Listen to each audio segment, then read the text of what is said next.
Consumer Federation of America says the smaller phone companies are overcharging their customers to buy their way into new businesses and potentially monopolize them. Joining us from Washington are Gene Kimmelman, the legislative director of the Consumer Federation, and Ron Stowe, who is the Washington representative for the 7 regional phone companies. Good morning, gentlemen. Good morning. Morning, Eric. Mr. Kimmelman, let me start with you. In the 10 years since the breakup of AT&T, do you think consumers have benefited? Well, let me start with the good news. We have more long-distance competition. Long-distance rates came down. They're now stabilized, but they came down sharply at first. We have more choices in equipment. You can pick all kinds of telephones, and we have a new emerging electronic information industry. But the bad news is that right after the breakup, there were dramatic rate increases in local phone service, just about everywhere except where Ron's company serves, California. We think they were excessive.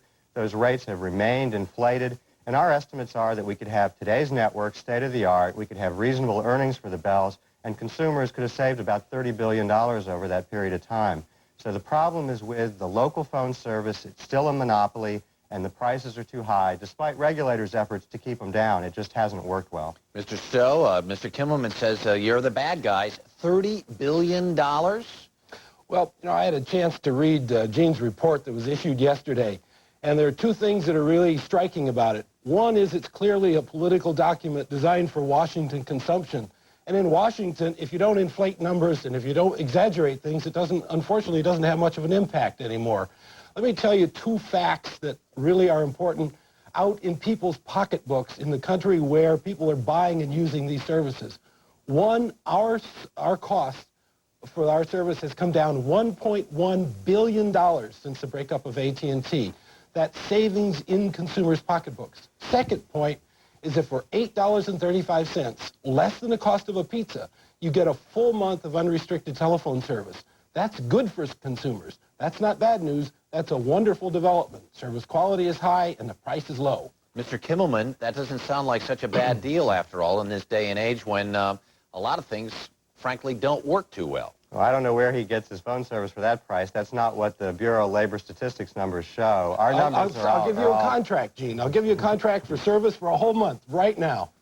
Well, not here in this city, because I see what my phone bill is, and I see what the government statistics show me. And basically, you've seen rates go up almost twice inflation in this 8 years since the actual breakup for local phone service. So is there a way for there to be more competition in the marketplace for local phone service? Well, that's what we would like to see. We're supporting legislation in Congress that would promote local competition, try to get choice for the consumer in local phone service and in these new electronic information services that are just coming on market now.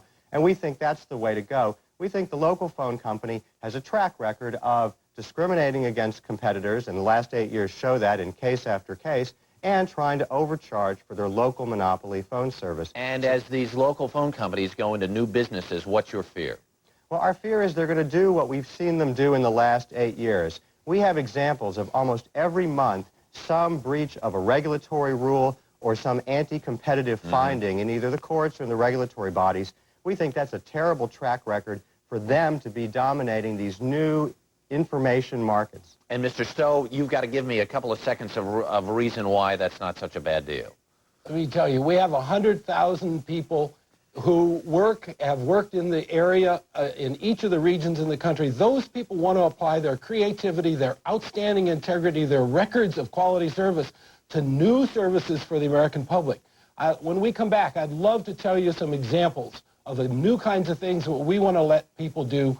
Mass American audience, the major American population should be participants in the information age, not standing aside as they are now, and we can help that happen. Maybe we'll get a chance to do that one of the days in the future. Gene, Ron, thank you very much for joining us this morning. Thank you. Paula? Thanks, Harry. 18 minutes before the hour. Coming up next, a ray of hope in the fight against breast cancer.